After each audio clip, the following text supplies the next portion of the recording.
I want to just start off by just welcoming everyone to what is our third BIPOC Sibling Roundtable. These events are co-hosted by the Sibling Support Project, Special Needs Siblings, and the Sibling Leadership Network. I first want to begin by acknowledging that our hearts are heavy in regards to what's happening in the Asian American community. With the anti-Asian attacks on the rise, it's just important to say that we're praying for everyone. And I felt that I had to do that tonight. So again, I'm Lisa Matthews, and I am the DC chapter representative and board member for the Sibling Leadership Network. I appreciate being part of this event, and I'm excited to co-host this event along with Emily Hall, who is the director of the Sibling Support Project, who's behind the scenes but very instrumental in making these events possible, and Jeniece Dortch, who's the executive director of the Special Needs Siblings. These series of roundtables discussions are happening primarily because Jeniece reached out to Emily to identify a need for these important conversations following a SIB Shops facilitator training supported by the Sibling Support Project. Again, Jeniece will join us at the end of the evening to facilitate questions from the audience. We also, after this event, we're going to provide everyone with a resource document with more information about these wonderful organizations that Emily and Jeniece represent, as well as the Sibling Leadership Network. And right now, I want to jump in so that we can just get into this rich conversation, and I want to introduce our panel. The first panelist of the evening is Adanna Abakporo. I just pushed that up. I so apologize. Can you please pronounce your name for me? I have to get it right. No, you're fine. Abakporo. Oh, I was right. Okay. So Adanna Abakporo is an equity and family engagement facilitator at the Lake Washington School District. She was born and raised in Seattle, Washington, and is the first generation Nigerian American. Adanna graduated from the University of Washington in 2015 with 2 degrees in disability studies and social welfare. Karee Lee is a Cambodian American university student at Oregon State University, majoring in psychology with a studio art minor. She wants to make a difference in the world by promoting awareness in the intersectionalities between disability and race, especially as a BIPOC special needs sibling. Melanie Martin is a first-year PhD student at the University of Illinois in the field of special education. She has 10 years of international experience working in applied behavior analysis, working primarily with children with autism as a behavior technician and a behavior analyst. Melanie is from El Paso, Texas. Spinisha Johnson is from Columbus, Ohio, and currently lives in Memphis, Tennessee, completing Masters of Art in Liberal Studies in the University of Memphis. She is currently working as an academic coach and hopes to transfer these skills into mental health and life coaching career. Her research for her master's project focuses on BIPOC siblings of individuals with disabilities and their perspectives on accessibility. Lisa Rosado is a New York-born Latina with special needs siblings who is the founder of We Are Women Owned, which hosts a community of series of in-person and virtual pop-up shops and events for female identifying small business owners. We Are Women Owned was created when she could not find a welcoming, supportive community for emerging business owners like herself. And tonight's moderator, Richard Mullens, was a panelist from our first BIPOC roundtable. He works for the ARC of King County in Seattle, Washington, and is the African American Family Support Coordinator, meeting families and helping them navigate systems of supports in the disability service system. I now turn this over to Richard so that we can have a rich conversation. Thank you so much. Lisa, thank you. And panel and everyone, thank you so much for being here and taking time out of your evening to have this conversation with us. I would say that, you know, we're in an interesting season, and so, you know, searching for places where we can be heard is a necessity, I feel, in this hour. And so I'm personally really, really grateful to engage with everyone. So without further ado, we're gonna jump right in. And so I'm gonna call names, and then if this really gets good, you know, we might have folks cut each other off because they really have something they want to say. But it's all going to be in love. We have love for everyone, so we got it. So I'm going to call names, and we're just going to go around and share just a short introduction about yourself, so we can get a better sense of who you are.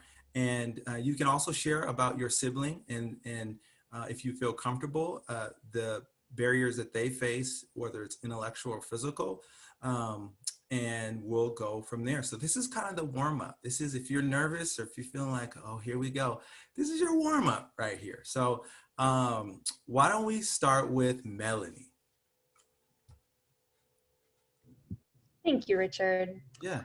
So to fill in my intro from earlier, yeah, I'm from El Paso. I'm both a professional and a sibling. Yeah. I grew up mostly in El Paso, Texas. My brother and my everything is named David. He's 22 years old. He's autistic and he has intellectual disability. He struggles with back and forth conversation, but he's really good at well-timed Disney movie quotes. And he's pretty hilarious. He's my favorite person.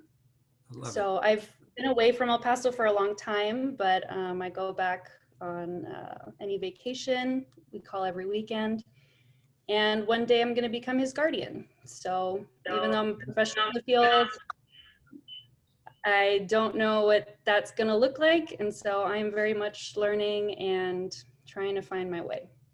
Absolutely. Thank you so much, Melanie, for sharing and being here. Spinisha. Hi, everybody.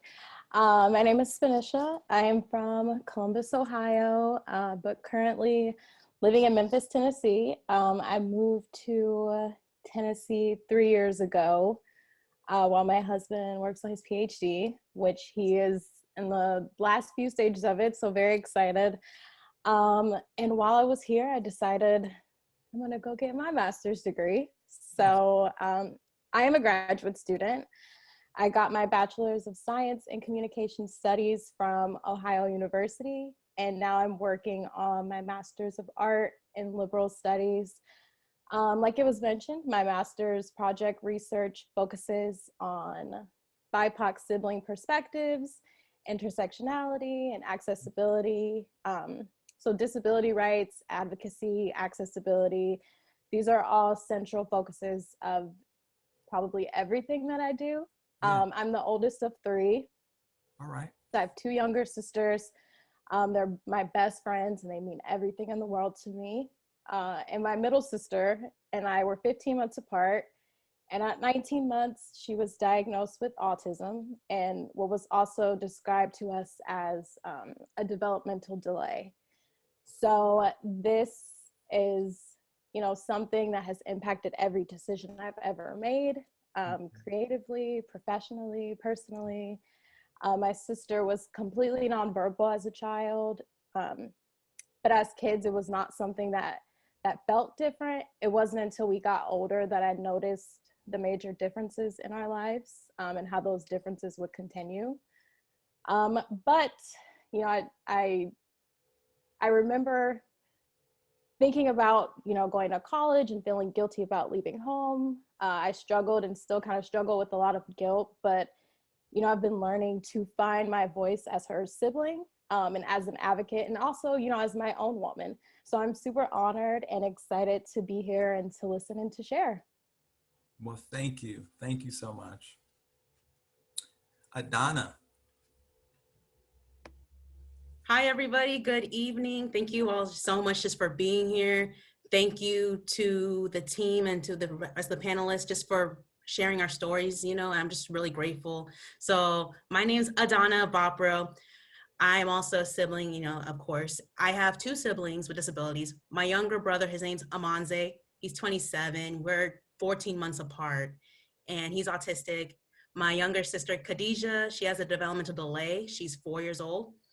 And Amanze, like we're so close. I call him my gentle giant because he's 6'3".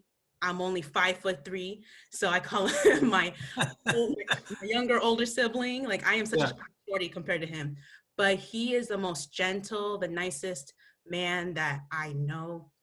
And it's because of him. That's why I have been so passionate about disability justice, learning about the intersectionality of race and disability and how important that is to know, especially in the BIPOC community, as well as being first generation.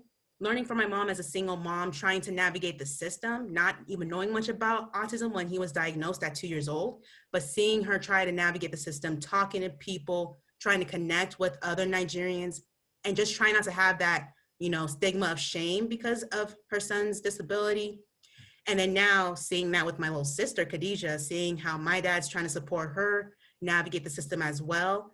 And for her, like she's so cute. Like that's my baby. I love her. She is the type of person where she loves to run around. She loves to watch TV. She loves just to be able to be around people. And for me, I just am so fascinated and just so proud of just how much she has, you know, overcome at just 4 years old. And just, I can't wait to see how she is as she gets older. But for me, like those two, like they're my absolute world. They're the reason why I'm doing this. Like, you know, being a part of the school district, learning more about education, special education, and just trying to do this equity work.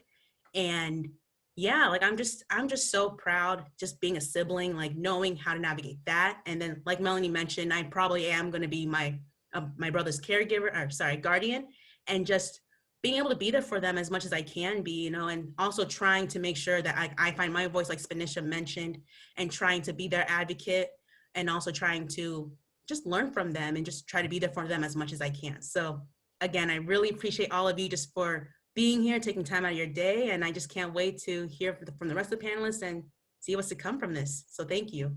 Thank you. Thank you. And so Adanna and I have actually done work because she's from the town, or should I say she's from Seattle.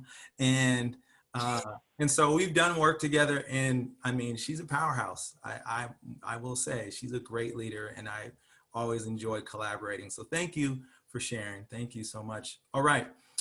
We're going to go Lisa. Let's see how Lisa's doing. Hi, Richard. Hi, everybody else. Thank you so much for being here. I just want to say, first and foremost, I'm just honored to be in this space and this energy with everyone, and just listening to the panelists' introduction so far, my heart feels so full. So thank you to everybody who helped put this together, and to everyone who showed up tonight. It means so much. So I'm Lisa. And I grew up in the Bronx, so I lived there until I was 13 years old. I'm currently in New Jersey and about to head on a summer road trip throughout the Southwest. So really excited for that. And we're open to see where we end up next.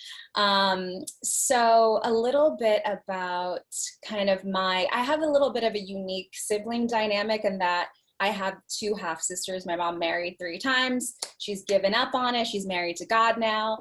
Okay. That's what she'll tell everybody. Hey, all right. All right. I am Latina. So my mom's originally from Puerto Rico and moved here when she was 18 years old. And so my older sister is 14 years older than me, started her family very young. She was 17 when she got pregnant. Then there's me, the middle child. And then Stacy is my special needs sister. And she's amazing. Like she's a tough cookie, but she gives the best hugs in the world. She's my favorite dance partner. We are 4 years apart. So I'm 33. She's 29 going on 30 this year, which is so wild to think about. She is autistic. There are other things at play for sure, but we don't have an official diagnosis on anything other than autism. She is completely dependent on my mother. She is nonverbal. So her disability is it's both intellectual and physical for Stacy. And it's been an interesting journey for me being the middle child in such a dynamic, you know, where, you know, thankfully my dad's in my life, but wasn't around, you know, nearly enough in my opinion. And it's been scary as, you know, being this age and having my mom, she's going to be 70 this year, and mom having health issues, and again, being the sole caretaker for Stacy. And also because Stacy and I lived at home until I was 13. Because we were close in age, Stacy doesn't have the same amount of, she loves me dearly, but she doesn't have the same amount of respect for me as she does my older sister. So as a kid, she would, you know, physically harm me, you know, and I'm such a gentle soul. Like, I'm extremely sensitive. Don't be surprised if I cry. Let me just warn you in advance. Very emotional when it comes to a lot of things, but especially, you know, my family. So for me, it's difficult being in this position, because Evie, my older sister, being older, has kind of taken on more of that physical caretaker, whereas I have a different dynamic with Stacy. So a lot of the pressure that I feel, first of all, there's guilt for so many reasons, but one of the reasons is I know that I can't be the primary caretaker for Stacy, and that just, now I'm already getting emotional. I have a lot of feelings around that. It's okay. But I know, like, I'm the one that can help, and I've been working really hard, like with my business and growing it to get to the place where I know that I can step in and support financially, because it is so challenging to get, you know, the support that our families and our siblings need. It is so expensive. It can be, to get the right kind of care. And so I felt this since I was a kid, just like this weight. And now that, you know, mom's getting older and she has her own, you know, medical issues that have been pretty serious, and knowing that she, you know, is the primary caretaker for Stacy, it just feels like the clock is ticking and we don't have much in place. So also stepping in that role and doing as much research and investigating and figuring out what the next steps are. No one wants to put her in a home, but I'm of the mindset of, you know, I don't want to say home. My mom gets so mad. She's like, this is her home, but you know what I mean, in a care facility. Mm-hmm.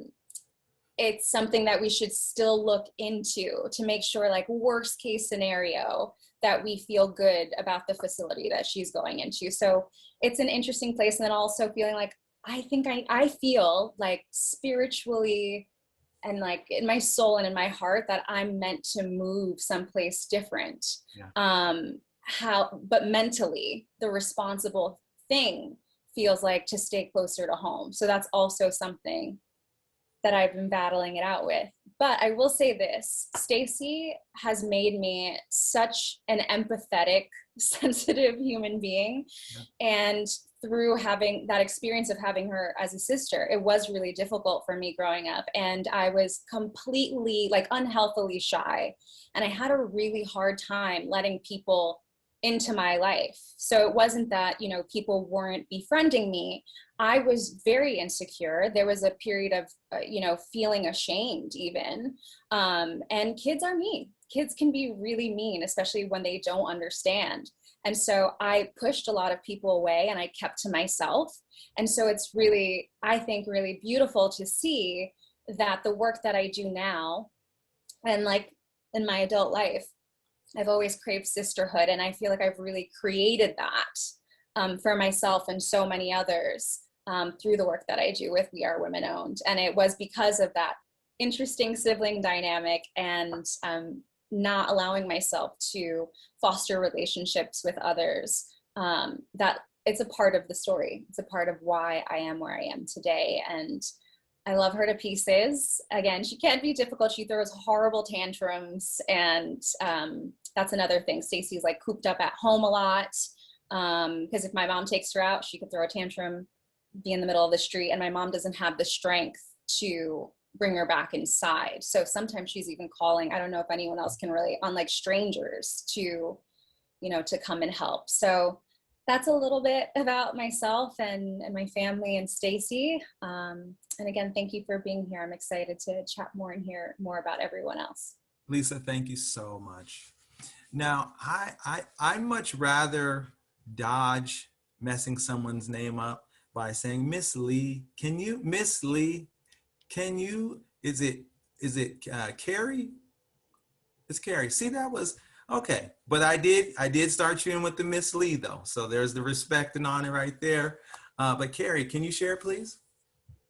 Yes, totally. Oh my God. Everyone's intros was so good. I'm just like, oh man, how do I do this? No, we want to hear from you. We just be you. We want to hear about you. That's what it is. That's what we want. Yeah. Hi everyone. My name is Karee Lee. I'm a university student, so I'm 20 actually. So yeah, I'm majoring in psychology and minoring in studio art.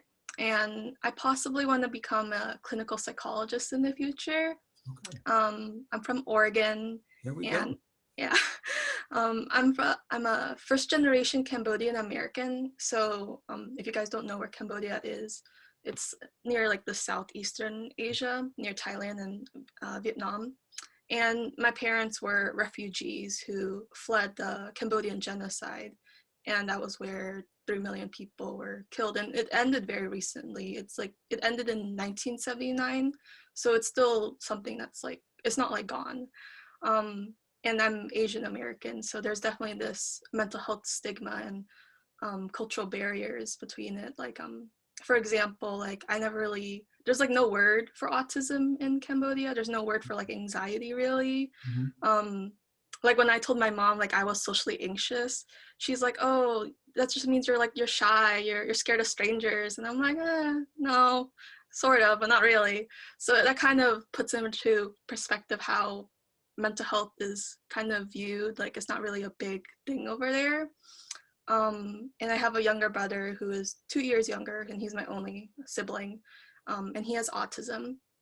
He is nonverbal and is part of the lower end of the spectrum, being unable to independently function on his own. Like my parents need to shower him, someone needs to watch over him, and he just can't be left alone. And like what everyone said, like it's likely that once my parents pass and everything, I'll need to be the future caretaker, which was something I struggled a lot as a teen. And like, because it was not something I really wanted to do. It was very stressful and hard for me. And again, there's like all these cultural things. Like for example, in Asian cultures, we take care of our families.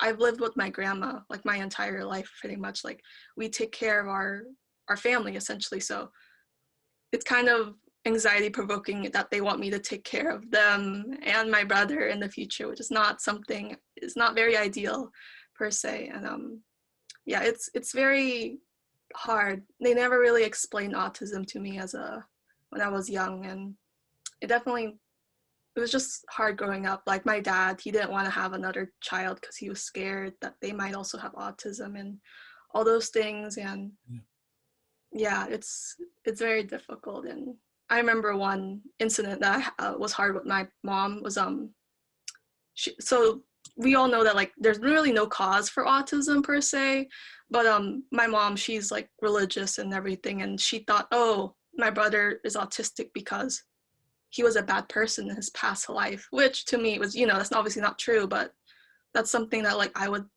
fight with my mom against. And it's so hard because that's like my mom, and there's like this hierarchy, and it was very difficult growing up for me as a special needs sibling. So that like my experience it felt very alone, and I felt very guilty, like many of you guys have said.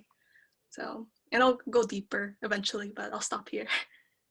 Well, thank you. Thank you so much for sharing who you are and your family story and your story.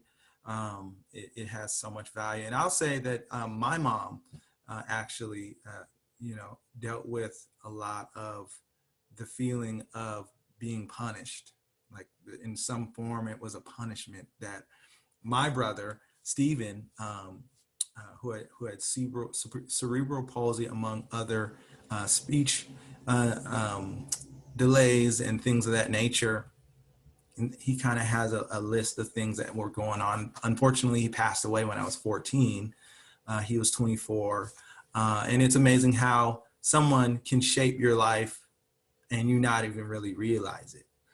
And so, yes, but to just share a little bit about my family. Yes, there was a lot of feeling of this is a burden that's been placed on us. And I feel like at this time in our life, she's worked through a lot, and there are areas where she's forgiven herself and let herself just process through everything that we went through. I have 3 brothers.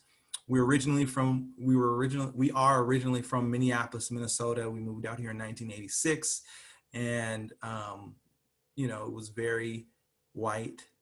We were in Des Moines, Washington, and so it was and we lived in the city in Minnesota. So, and a lot of our family was in Minnesota. So it was like, oh, go across the street to your uncle's house. Oh, go over there to your cousin's house. Oh, I'm going to the store. You know, so-and-so is gonna come out, you know, and then coming out here, and it was kind of like culture shock. And then my brother Steven, being an individual with disabilities, another type of culture shock, because the communities were not inclusive, did not understand, just even terminology was just all wrong, which, you know, my mom was like the ultimate advocate, but it made us at a very early age learn how to politely correct people when speaking to our family. So just wanted to share a little bit, just so you guys know I'm a sibling as well. I don't think we put that out front.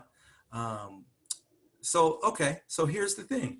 How did we hear about it? We're gonna get a little lighter. How did you guys hear? And we can chime in. Can we get all the panelists to unmute?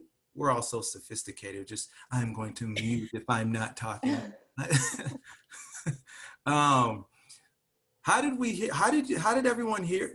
Who here has been on is this their first time? Just with the show of hands, is this your first time being on a roundtable conversation? Oh, first time. Oh, so everyone's a returning. I mean, No, like as a panelist, Yeah. No, first time. First time. So we're all first time. Okay. Or I'm not, but yeah. All right. And how did we hear about the Sibling Support Project?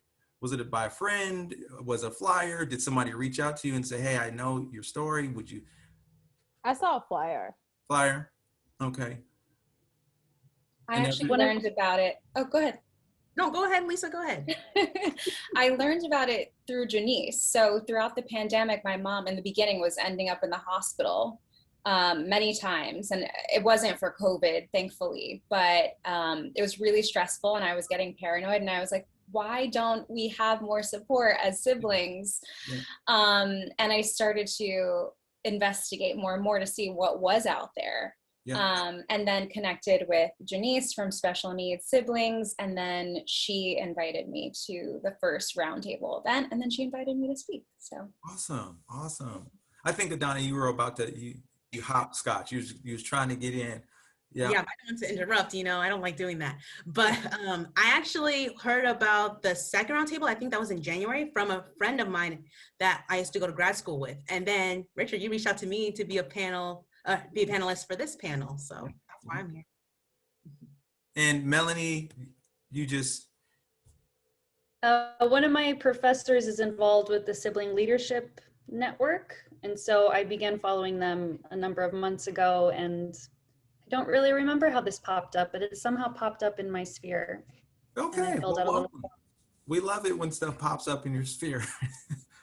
And Spinisha and Karee, did you guys say how you heard of it? It's just a flyer. Oh yeah, I said I threw a flyer. Flyer, that's what I'm a part of a group on Facebook. Like I think it's through the Sibling Leadership Network, and I saw a flyer there. Good deal, good deal.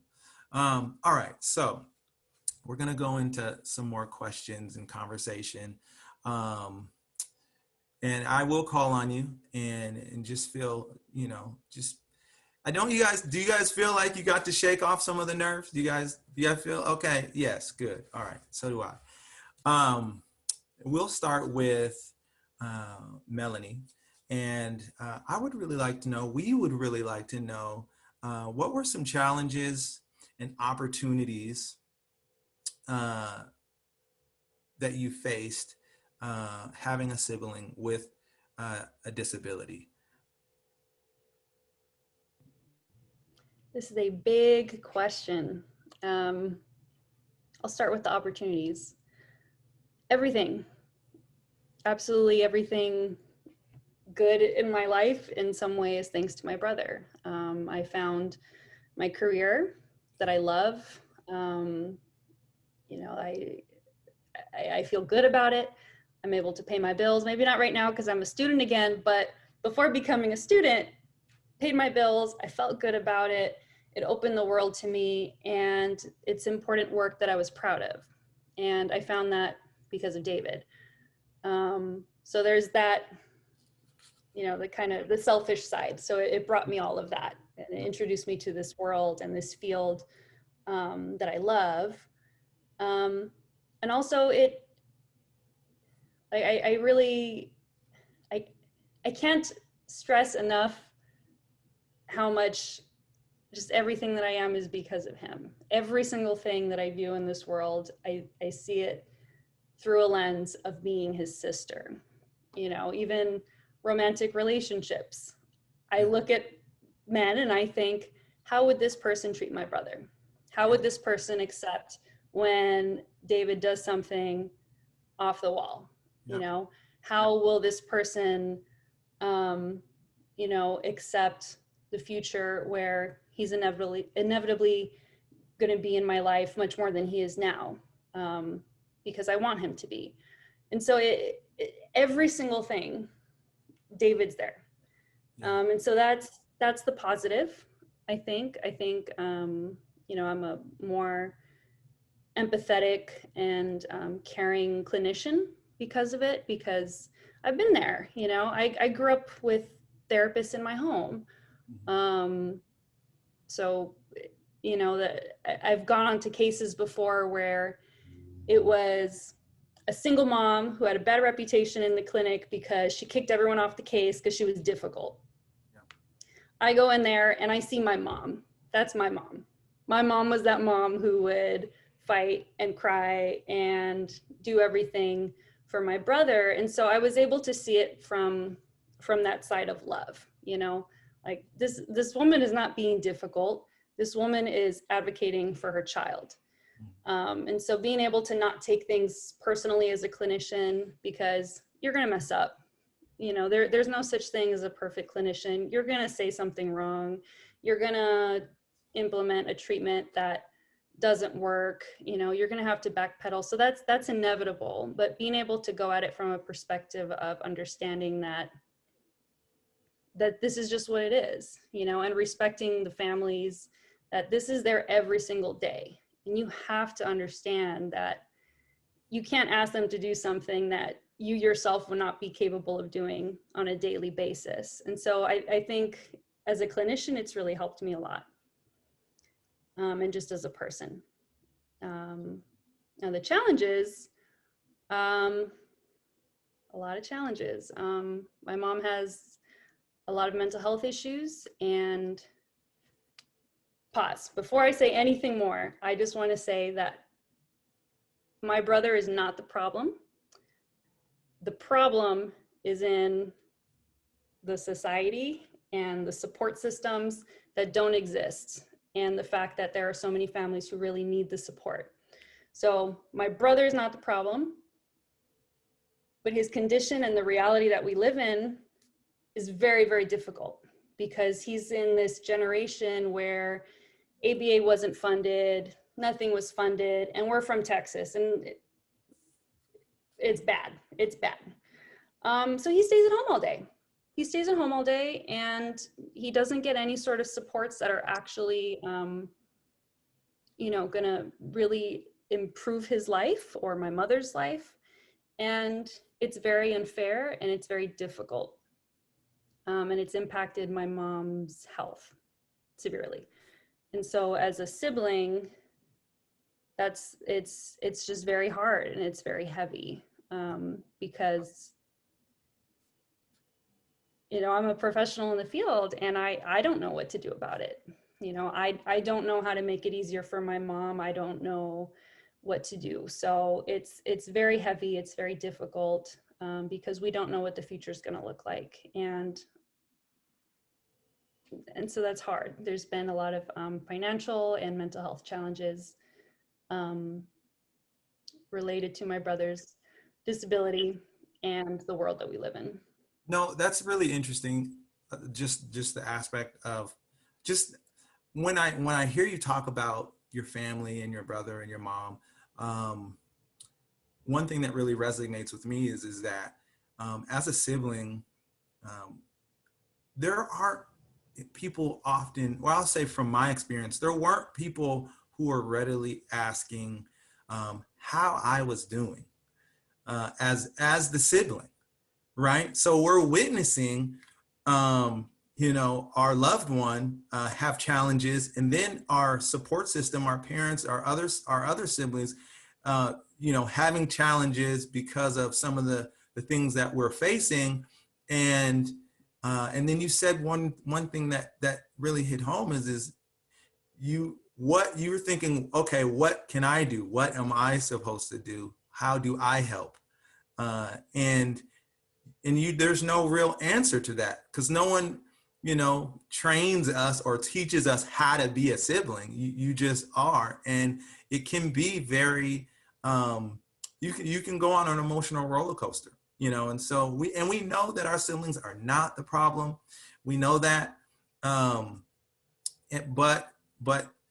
when we're in a world and in a community that you know, maybe it doesn't look like us, doesn't have the same experience as us, but we have to engage every day, it can sometimes feel very hard. And also with that, there's blessings all throughout that, right? We meet people that come in and know how to love and know how to encourage and know how to help. And Lisa, like you had said, you know, earlier, sometimes your mom would have to ask people she didn't know, hey, can you, and there are people that discern, like, I can step in and be a part of your community legitimately and like help you along the way. But it's just really interesting because no one, you know, you don't get trained for this. You don't get tutoring on how to be a sibling, and you hold a lot of emotion in. And so I think it's really great that we're able to kind of get these things out. Spinisha, can you share about, you know, maybe some of the challenges and maybe opportunities that you have walked into? You had my name right the first time. Spinisha, right? Spinisha. Oh, okay. And I was feeling pride too. You I was were. Like, never get the name. Yeah, Spinisha. Go ahead. Thank you. Yeah. So I don't like to say that my sister's name is Regina, but I don't like to say that her disability caused anything bad in my life. I don't know if that's just the way I am. It makes me feel guilty saying her disability caused challenges. And I'm sure that's just like a part of this guilt component that I deal with a lot. I would say that it's not necessarily, so just so we're clear, it's not the disability that causes the problem, not at all. What I will say, just to clarify the question, is that having a loved one with an intellectual or physical disabilities, challenges do arise. Yeah. And that's really what we're talking about, because I know there are probably a lot of people in the audience that are facing challenges, and it's around a culture that's non-inclusive, right? And depending on what age your siblings at now, are, you know, we have individuals who are stepping in as guardians or stepping in as more of a covering, and that's never really been. No one ever said, hey, you know what, when I go to transition, you know, you're up next. Like, a lot of people aren't having those conversations. Yeah. And so that's really what we're trying to get into, is just kind of talking about maybe some of the things that you're like, you know, this is hard. Hard. I think for me, it was just, and like I said, I think it really is just as I age, I deal with this guilt. This is something that I just have been working on it myself. But one amazing opportunity that I feel like, you know, her disability has presented was having my youngest sister. I think, you know, our sister's disability really created a unique older sibling, youngest sibling bond. Yeah. She's my sister, she's my best friend, and I do think that the love and dedication we have to our sister helped solidify that bond between us. But a major challenge that I do face, like I mentioned, was guilt.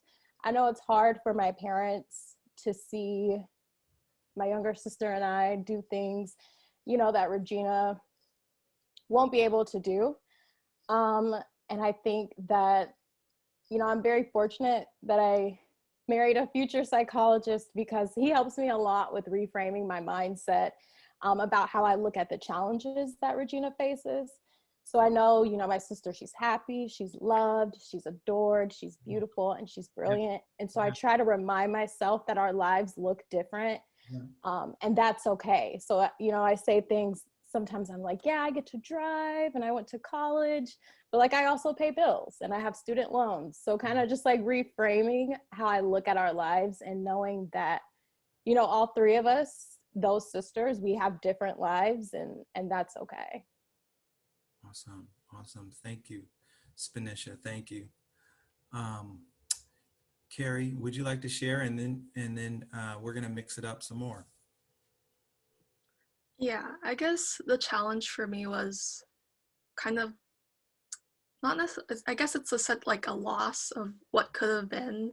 Like if I had a brother who was not autistic, for example, like I could have had them like be able to talk with them, to hang out with them, to go somewhere with them, help them with their math homework, and go out to places to eat together.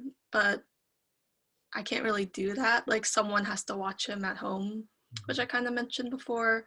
Like we can't really take him out to places like the movie theaters, for example, because he'll just start making a lot of noise and it'll be kind of bothersome for some of the others. And it made me feel so embarrassed as a child because I was like, oh, everyone's looking at me. And I already had social anxiety, so it was like super scary. And I remember there was like this one time where me and my mom and my brother, we went to an Asian market and we were like just getting groceries or something. And then my mom turned to me and she's like, oh, we have to hurry up because the lady, that cash register lady, she doesn't like your brother. So we have to hurry up right now. And it made me feel, I don't know, it just made me feel, I did feel bad for my brother, but I would just like, they're looking at me, they're looking at us, they're thinking so negatively of us. And it was just so unfortunate. And like I said, there's a lot of mental health stigma in the Asian communities. And it's not something that like I could hide per se, because my brother, he would flap his arms and he would make some noise and those type of things. And because Asian society is more collectivistic, we try to blend in. But because my brother is the way how he is, which is not to blame him or anything, it's just how it is, he kind of sticks out. And that was something that was very difficult for me and my culture, I guess. And I also feel like I had to grow up really fast. And I think I've heard this word a lot in our sibling communities, that we feel like the parentified child, essentially. And even though I am the older sibling, I was this person who had to be watching my brother, had to take care of him, had to make food for him. And it was just, he couldn't be alone. Someone had to take care of him. And I know in the future that it's still gonna be me. And even if I don't want to do it, I'm still gonna have to think about it. Like whether I have to think about the homes and what kind of care he needs. And I guess another small challenge is, it's kind of just a lot of teenage stuff, I think, because I think it's just something I never really knew how to understand. No one talked about it. My parents didn't. No doctors talked to me about it. They didn't ask me how I was, like we kind of all talked about. And none of my friends knew. And I never really wanted to bring people over because I was just scared of having to explain this disability that my brother had, which I didn't really know how to explain either way because no one really taught me. And I really only learned about it by online, which I know it's like, oh, don't read things online, but it was my only source of information to learn about autism. Yeah, I would say it's really, really, I just want everyone to know that it's not feeling a sense of guilt around how the community responds to our loved ones, but not being able, so in the grocery store, what you said about what your mom said, there may not have been an opportunity for you to share how that made you feel. And I feel like with siblings, a lot of times we get put in a position, in a situation where we see a scenario and there's no place for us to say, well, I'm feeling embarrassed by this, or why doesn't she like my brother, or why do we have to hurry up? You know, there are so many levels to that. And I think because I know for me, seeing my mom advocate and take care of us and get things done, my dad was there, but she was the one, it just really in the mix. You almost felt like if I share how I'm feeling or bring it up, you know, there was a shame attached to that. Like, you know, you kind of almost assume like everyone else is carrying a heavier load. So if I say something, it's going to just add more. So I'm just going to keep it. I'm just going to hold it inside. Right. And so that's that. So I just to kind of put this in here for everyone that's listening, panelists and beyond. This space is about us being able to share things that we do associate with guilt or even feeling shame. But I feel like if we are able to connect with one another, share with one another our experiences, there's freedom in that. And so as panelists, as you talk, I'm feeling a lot freer to know that, okay, I felt a little bit of what you were feeling, Lisa. I felt a little bit of what you were feeling, Melanie. I you know, and so it just gives me a sense of hope. So in no way do you have to feel like, oh, here I'm just sharing a humdrum story. No, you're empowering and you're encouraging us as you're transparent and sharing who you are. So on that note, and for the sake of time, I mean, it's already 5:55. Can you believe it? You know what? Why don't we do this?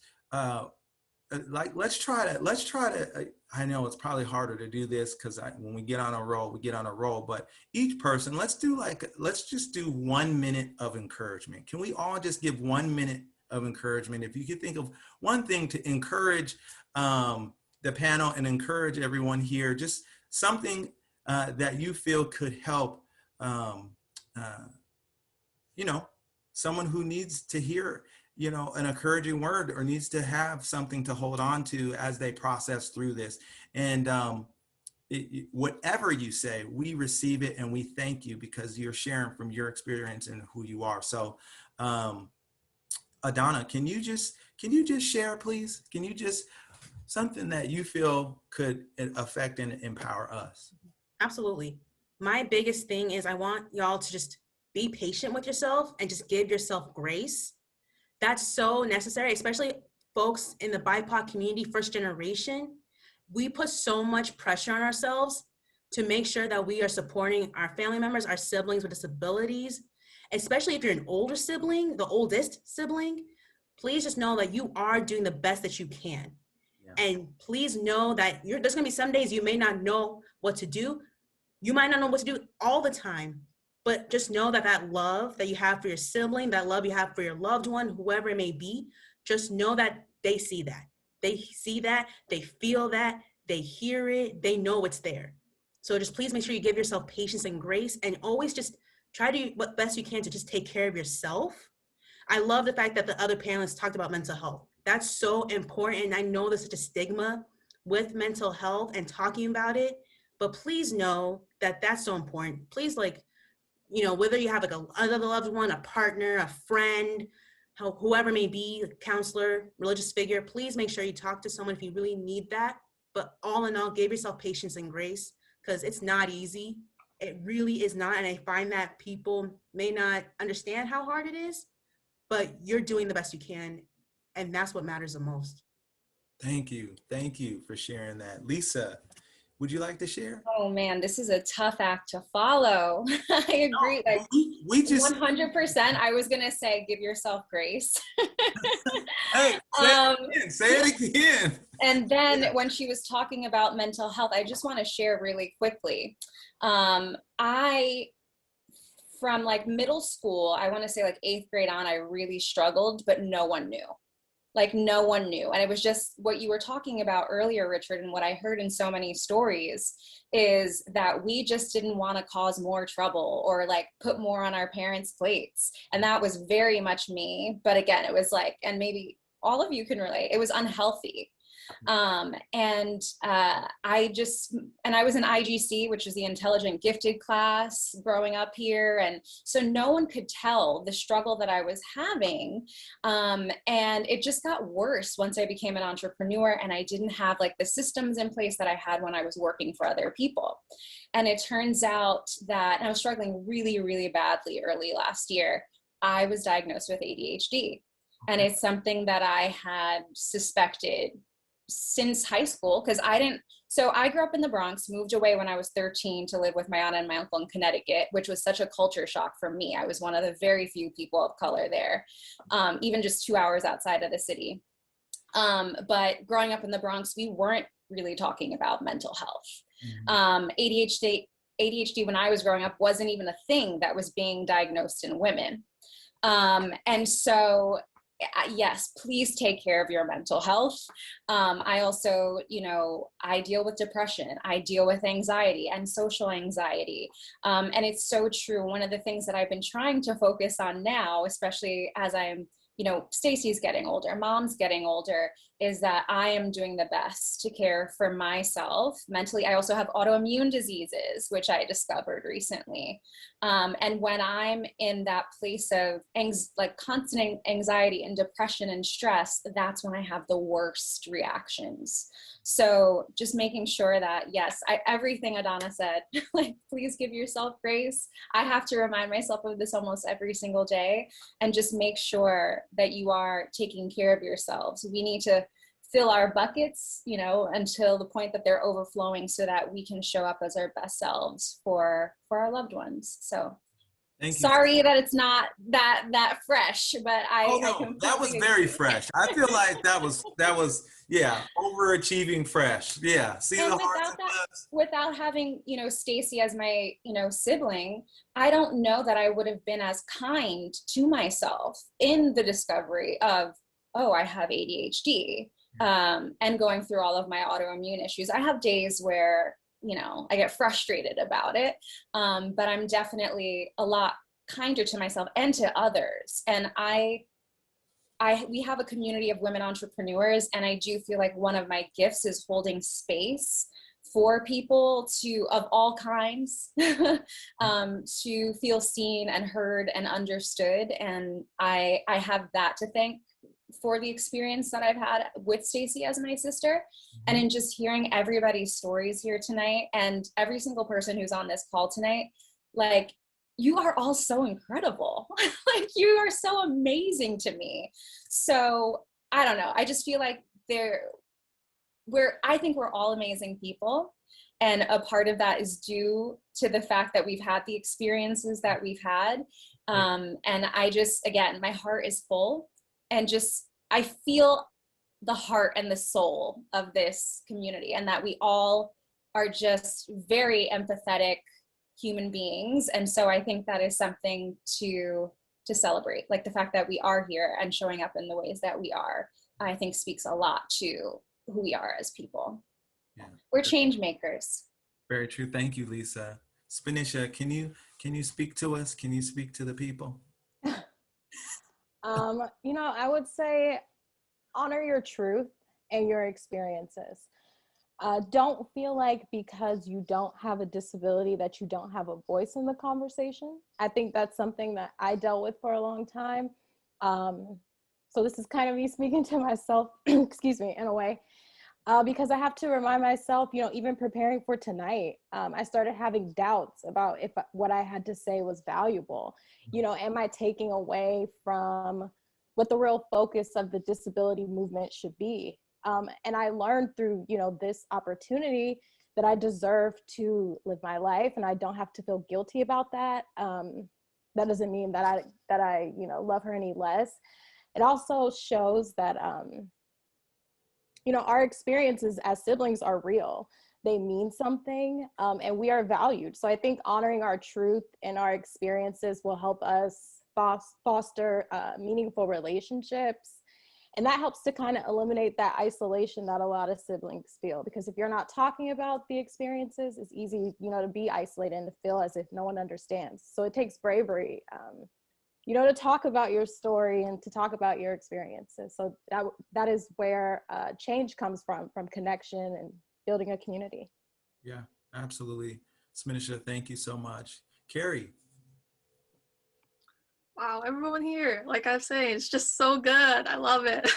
I guess for me, I just speaking out about your experiences, like what pretty much what everyone's been saying, but like it's okay to talk about it, and it's okay to feel negative about the experiences about your brother. Like if you have a fight with them or they did something, it's okay to feel upset about it. You don't have to be guilty, oh, just because they have a disability. You have feelings too. You matter as well.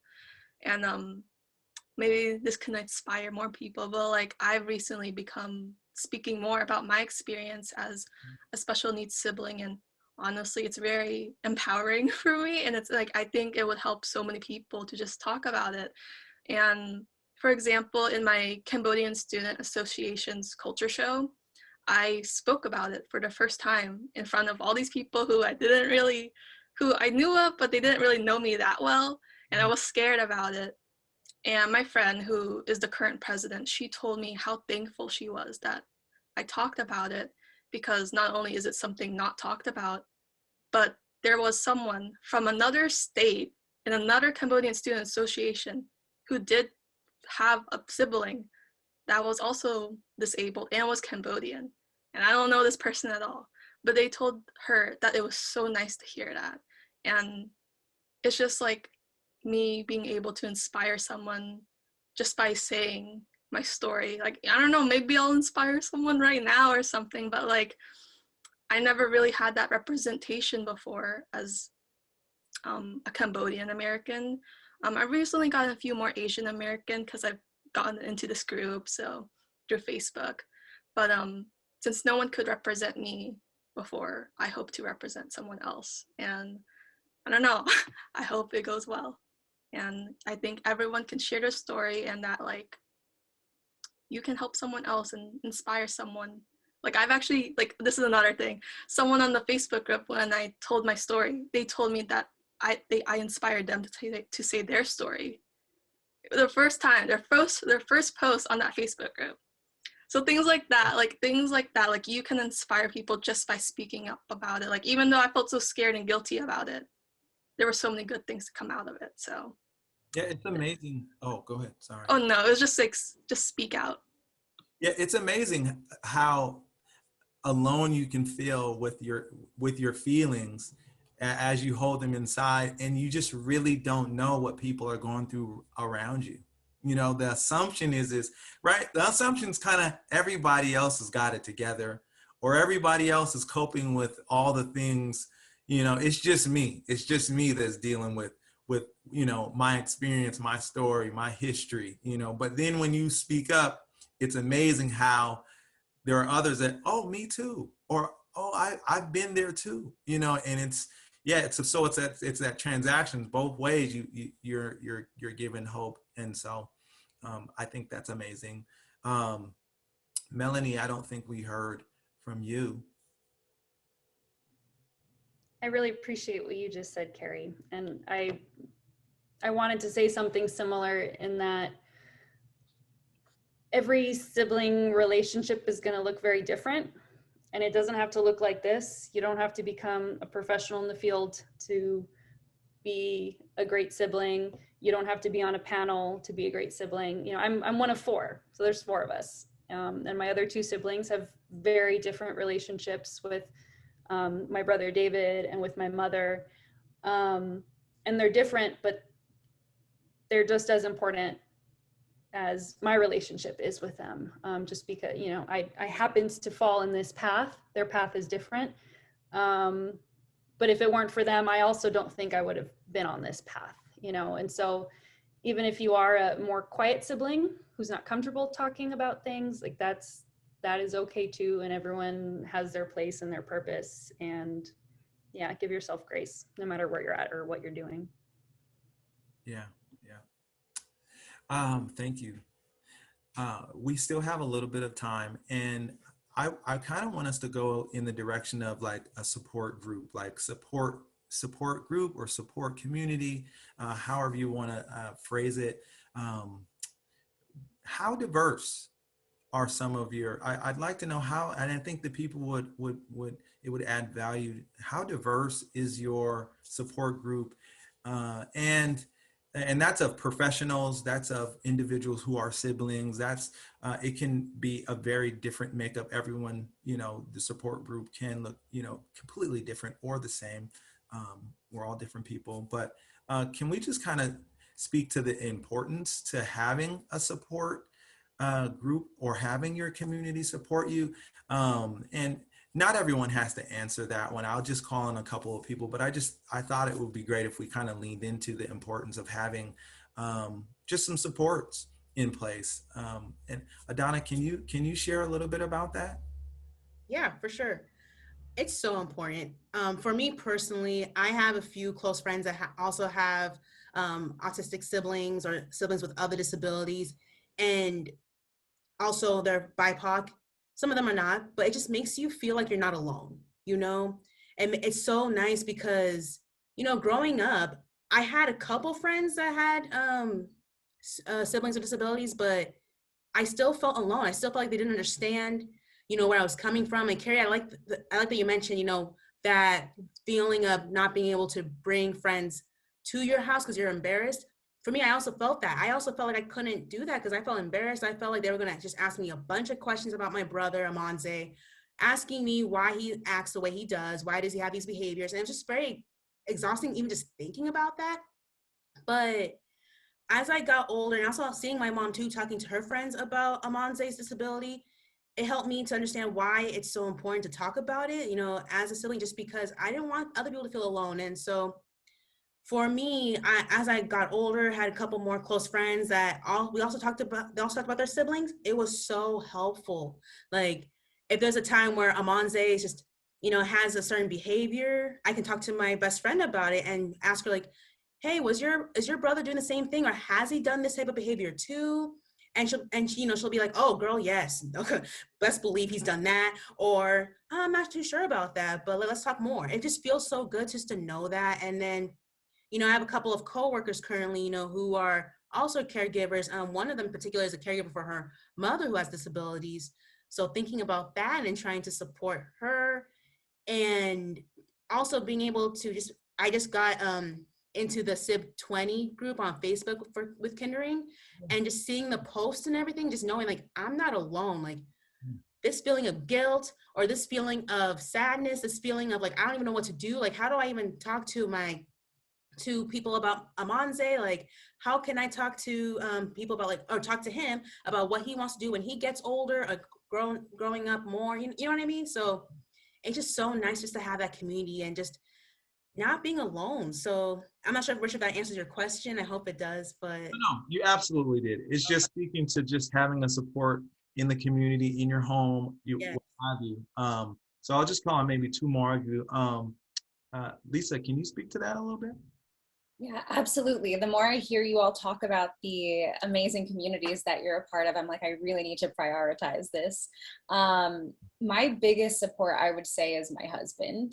And just like listening to what Melanie shared, in terms of like how her, having her brother in her life and her experience has kind of colored all aspects of her life.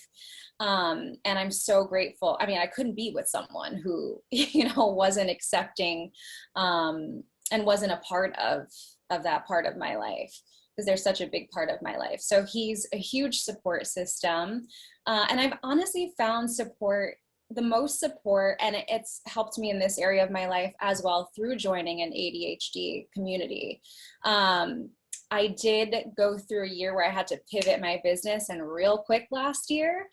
So other areas I feel like took priority, and then also being diagnosed with ADHD and finding out I have all these autoimmune issues, that I tried to do my best to support myself in those areas of my life. But now, especially like being here and being in this energy, and the first roundtable, I just knew like I need people I need to be surrounded by people who understand the experience of having special needs and special needs siblings. And that's how I discovered Jeniece to begin with. I didn't even know that there were communities out there.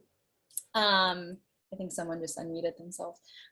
So yeah, my husband, the ADHD community that I'm a part of, and I hope that with time, my older sister and I can really find ways to talk about it, because it is difficult, especially because there is this age gap, and I did move away for a period of time.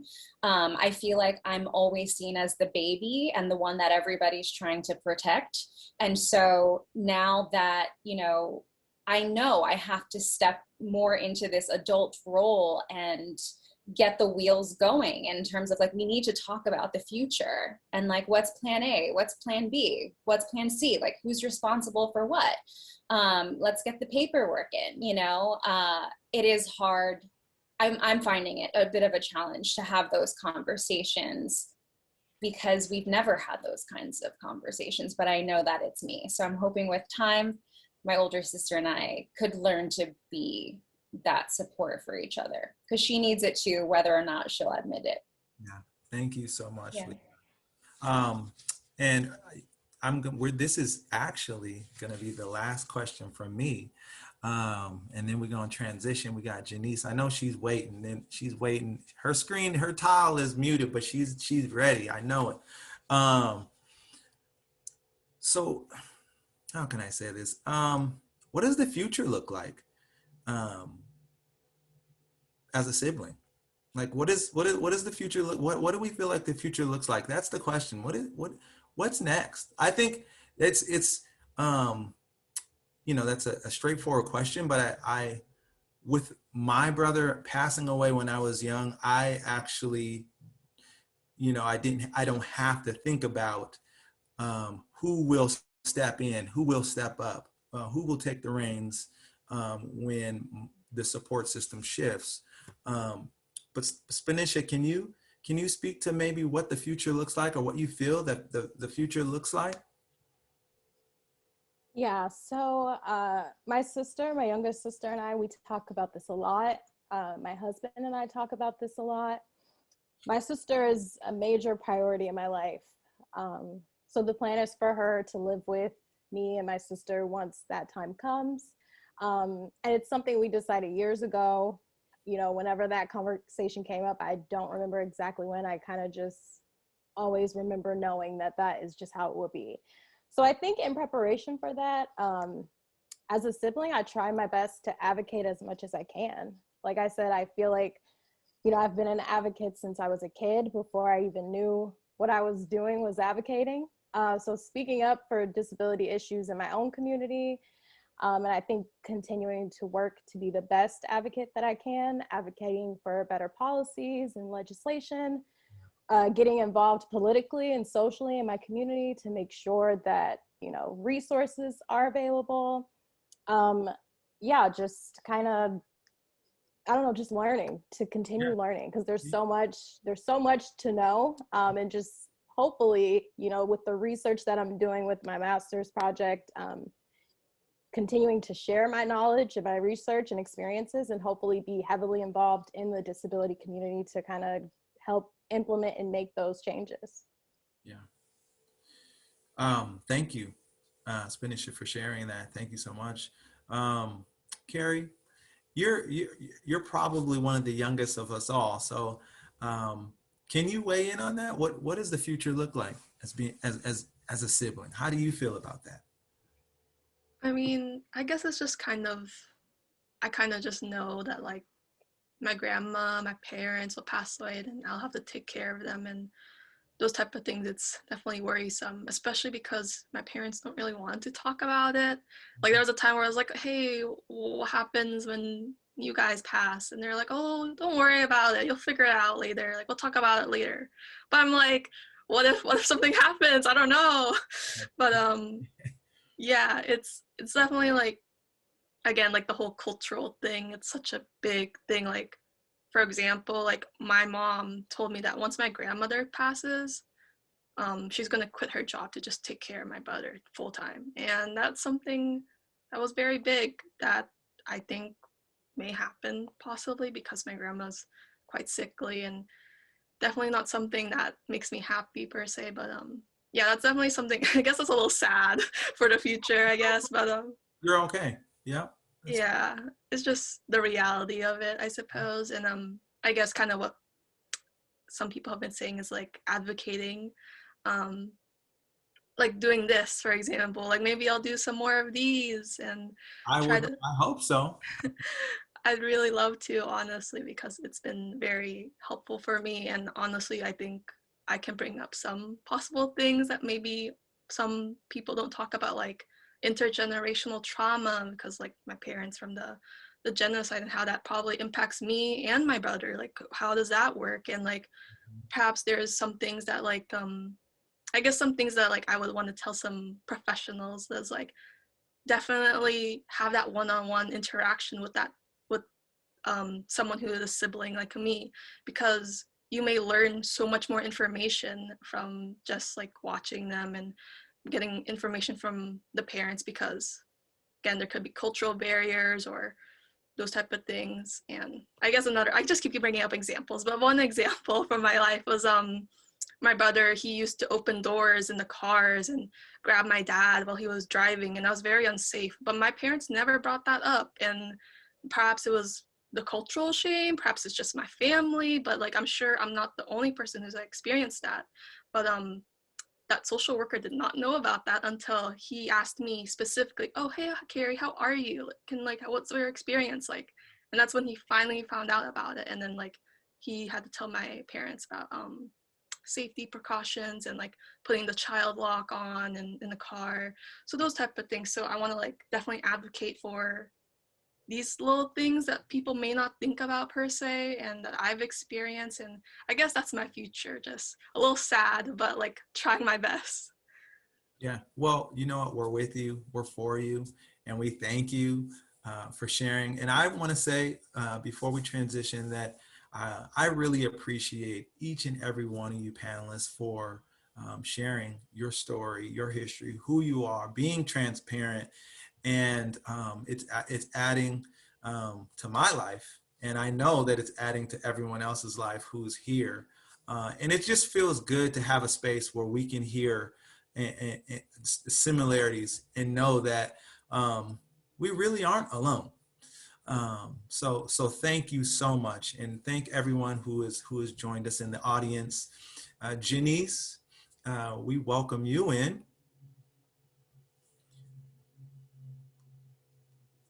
Yeah, there we go. Oh no, you're okay.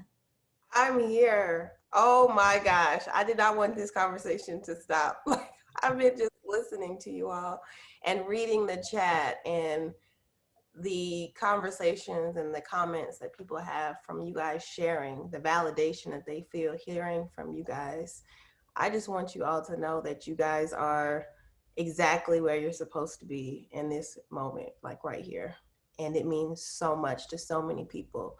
So thank you for being here. Thank you for being so brave and so vulnerable and letting us into your truth.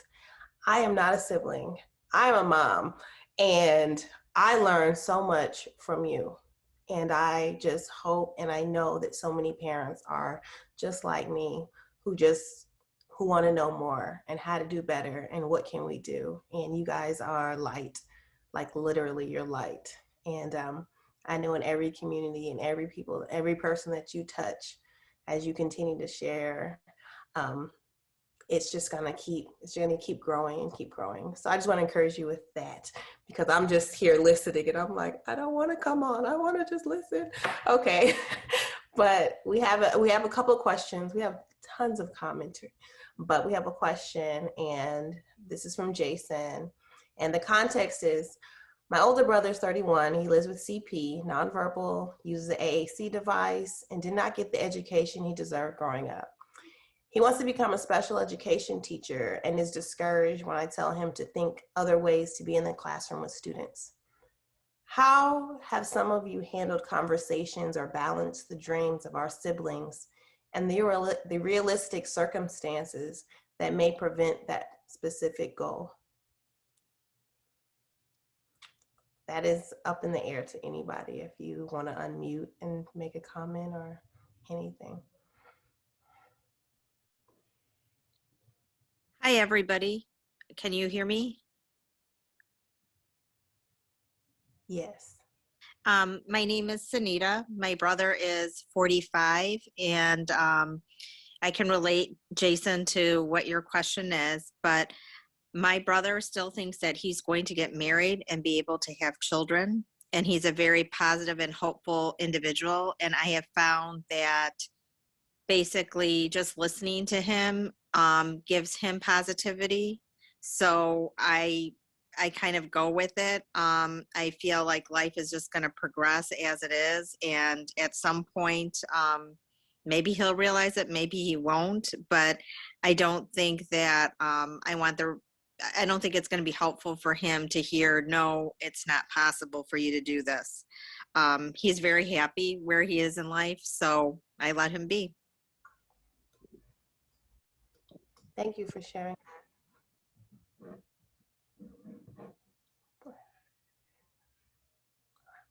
Do any of I you can all? jump in.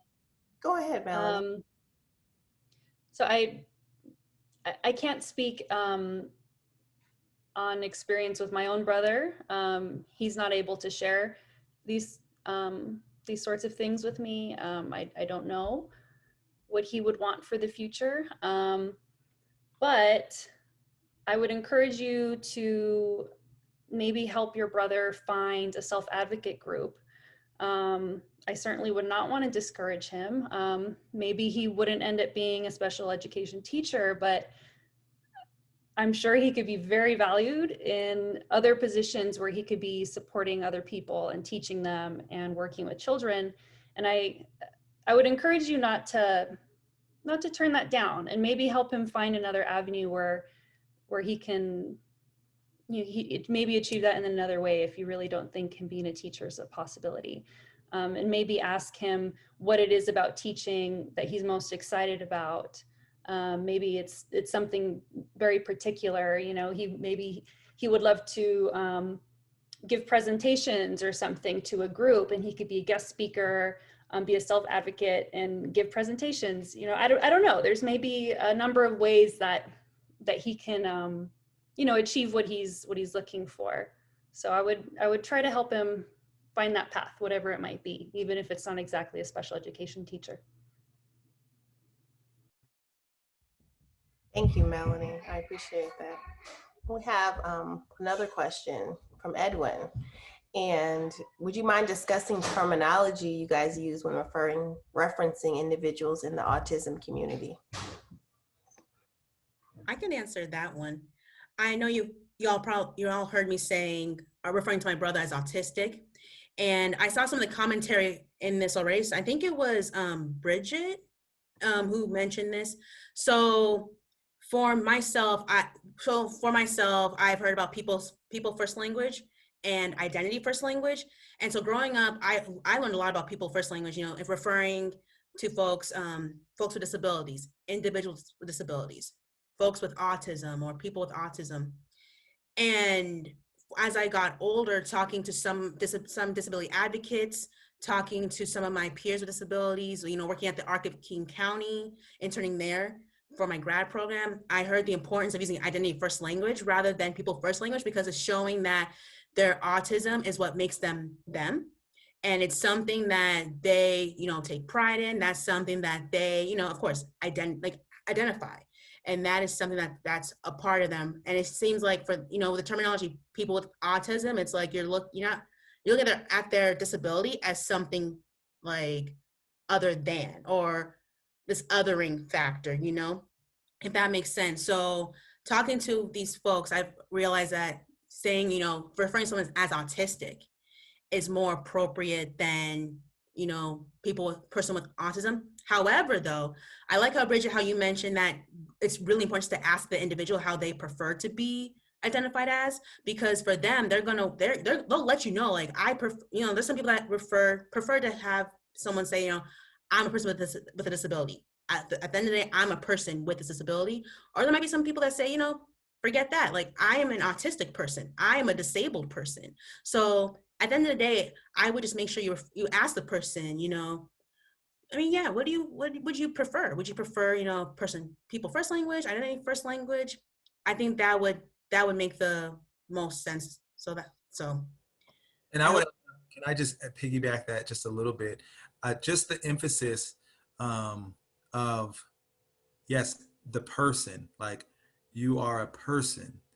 It just, that carries weight, you know, for me as an African-American man, like in some cases, you know, in my experience, I felt separated from being a person, full person, right? And so if you put in someone's barriers or challenges, whether they're mental or physical, sometimes people look at it as that thing makes you less of a person. And I think acknowledging that, yes, people first, but acknowledging that we're all people in spite of what you perceive as a challenge for us, physically, mentally, you know, emotionally. It's just having that respect that, yes, you are a person, and yes, let's talk. And yes, can I ask you a question? Is it okay for me to share with you? Because I feel like that's what respectful people do. And I think if you kind of have that with you as you engage, you're better off. But just that honing in on that, you're a person, I'm a person, and we can have an encounter that can add value to who we are. I was going to mention something very similar, just, you know, it's a person by person case, because I saw the comment in the chat too. But yeah, it's the individual person. So just making sure that, you know, you speak to that person or refer to that person the way that they feel most comfortable. Well, thank you. Thank you, all three of you, for like answering that question. Thank you for being comfortable and putting your question in the chat and knowing that this is a safe space for you to ask questions, and there's no judgment and there's no fear, and we're all here for each other. I know it's 9:30 and I want to be respectful of everybody's time. I could go on listening to you guys for a good couple hours, but I appreciate each and every one of you for being a part of our roundtable today. This is number 3. We will be back and we will do this again. The Sibling Leadership Network has a conference coming up in June where our host Lisa will be a keynote. So you guys have got to register for that. You guys, we will send you the information, and hopefully some of our panelists here will also be at this conference. We are going to be sending out invites, so you guys be checking out for your emails for that as well. I really appreciate every one of you for being here today. My heart is so full. My cup is full, and I really hope that you all connected with each other, that you feel supported and seen, and know that you're so loved. That's from the Sibling Support Project, Special Needs Siblings, and from the Sibling Leadership Network. Richard, incredible. Thank you so much for moderating our roundtable today. Thank you from the bottom of my heart. It was warm, it was engaging, it was powerful, and it's so important. Thank you all, ladies. It's International Women's Month, and I don't think we could have Yeah. this month any better. But yeah. Thank you all so much. I hope you all have a wonderful evening. We're going to be sending you out a survey, so check your emails, everybody in the audience. We're going to send you out a resource list, and definitely email us if you have any questions, if you want to get involved on the next one or anything like that. Our emails are open. We love you. Thank you so much, and have a great evening. Thank you, everybody.